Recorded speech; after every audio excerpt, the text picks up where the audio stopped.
Sabia que você poderia estar ganhando até 5 mil por mês? O que acha de ter uma renda passiva enquanto aproveita o tempo com sua família? É totalmente possível. Clique no primeiro link da descrição e saiba mais sobre.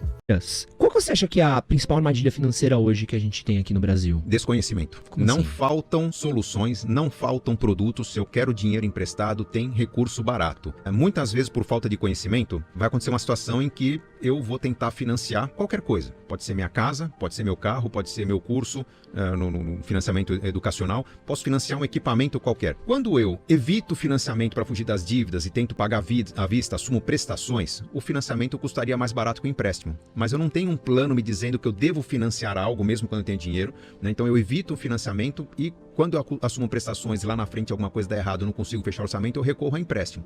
Empréstimo é sempre mais caro que financiamento. Tem pessoas que não têm condições de ponderar entre empréstimo e financiamento. Cara, eu preciso da casa, eu preciso do carro, eu preciso do computador e não tenho que escolher, eu vou financiar mesmo. Só que muitas vezes a pessoa não percebe que ao assumir uma prestação pesada, ao comprometer muito o orçamento, a conta pode estar fechando hoje, mas virão elementos como imprevistos, inflação, gastos que não foram planejados, que vão fazer com que eu não consiga pagar aquela prestação. O que cabia no orçamento não cabe daqui a alguns meses. Então, mesmo que eu não tivesse planejado o empréstimo, eu acabo caindo nele. O que nós precisamos? Nos acostumar a viver um degrau abaixo, adotar um estilo de vida um pouquinho mais simples, não para empobrecer nossas escolhas. Vamos supor que eu possa pagar R$1.000 de aluguel. Cara, se eu posso pagar 1.000 de aluguel, o ideal é pagar 800. 800 eu vou morar num apartamento, numa casa talvez menor, mas morando numa casa menor eu ainda tenho a verba de 200 por mês para talvez a cada final de semana tenho R$50 para sair de casa e curtir um circuito cultural, fazer uma experiência, participar de um curso, fazer uma pequena viagem, que vão contribuir para o meu desenvolvimento profissional, cultural como ser humano. Se por outro, não, eu consigo pagar R$1.000 e eu pago os R$1.000, não me resta nada a não ser ficar fechado em casa.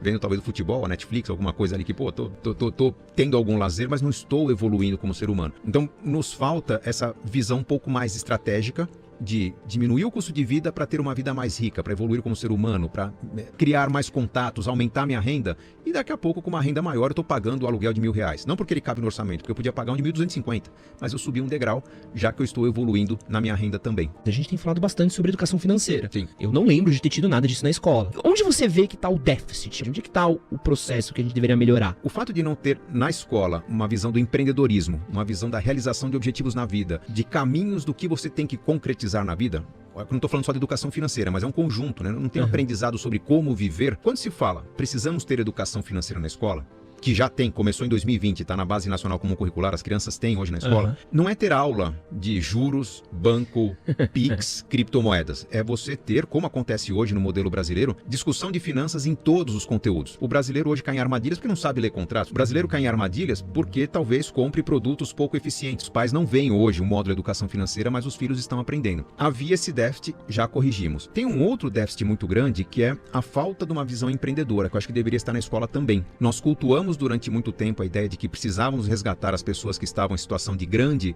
desvantagem, muita desigualdade social, sim, tínhamos que fazer alguma coisa, criamos Bolsa Família, auxílio emergencial, uma série de ajudas e facilidades que eram importantes, mas não havia um plano para encerrar essa ajuda.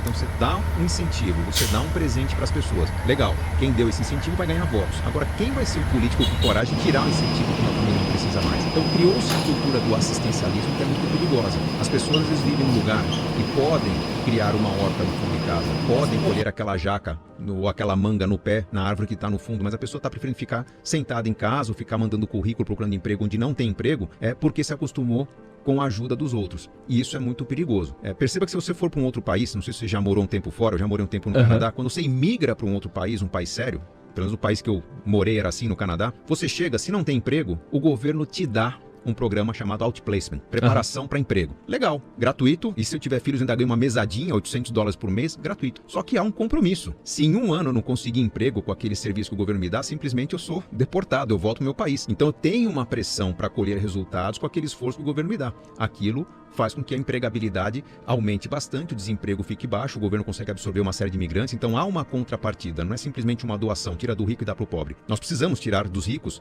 e ajudar os pobres para que os pobres fiquem ricos, e não para que os pobres continuem dependendo dos ricos. Esse é um grande buraco que nós temos no Brasil hoje. Quando você falou para minha família não tem dinheiro, as famílias hoje elas são muito mais ricas que no passado, mesmo quem vive em comunidade. No passado, pessoas do meu nível de renda, do seu, a maioria das pessoas gastavam 80, 90% da renda com comida. Nossa. Trabalhavam para pagar comida. comida. Tinham algum conforto? Não, é só ver nos filmes. Roupas eram herdadas, né? Casa passava de pai para filho. As pessoas não compravam casa como a gente compra hoje. Hoje, mesmo quem ganha muito pouco, tem o seu celular. Como todo mundo sabe, a capacidade de um telefone celular é maior do que os computadores que levaram os astronautas para a Lua, né, em 69.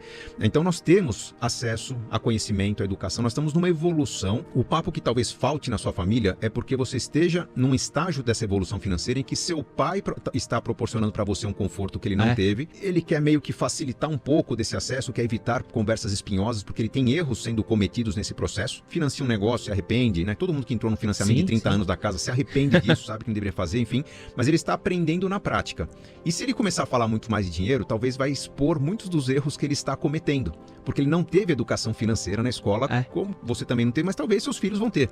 Então é muito provável que a conversa que você vai ter com seus filhos seja muito mais fluida, natural, porque a geração atual dos mais jovens, que está na escola, está saindo da escola, já não pensa em ter casa própria. Eu tenho batido papo com um pessoal de 25, 28, 30 anos que está perguntando, será que eu devo ter um carro? Eu ainda não sei dirigir, sendo que na minha geração, aos 18, todo mundo queria dirigir. Então, o que acontece? Meu filho, com 15 anos, ele já pensa nas experiências que ele vai ter no mundo. Se eu falo, mas filho, e a sua casa, seu carro? Ele fala, mas não preciso ter casa e carro, tô pensando em alugar, dividir com os amigos, morar num barco, né, morar cada hora numa estação de trem diferente. Ele tem umas ideias assim, mas se você perguntar quanto ele espera em ter patrimônio, ele vai saber dizer o quanto ele quer ter de patrimônio aos 18, aos 24, aos 30, aos 35 anos, porque ele quer ter investimentos que gerem renda, que proporcionem experiências.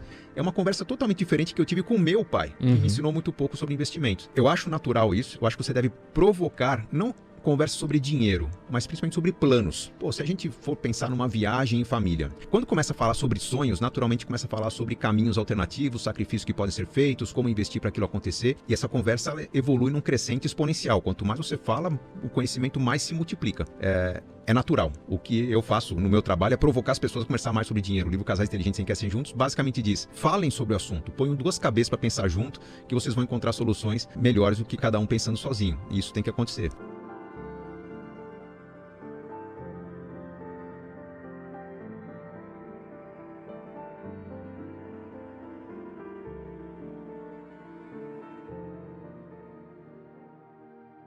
Olha quem tá aqui, que legal que você veio. Então você quer fazer dólar através da internet. Vamos lá. É possível sim você fazer dólar através da internet com a nossa metodologia. Você pode estar em qualquer lugar do nosso Brasilzão, querido. Você pode estar na Europa, na Ásia. A nossa metodologia é bem simples, prática, objetiva, feita exclusivamente para quem vai começar do zero.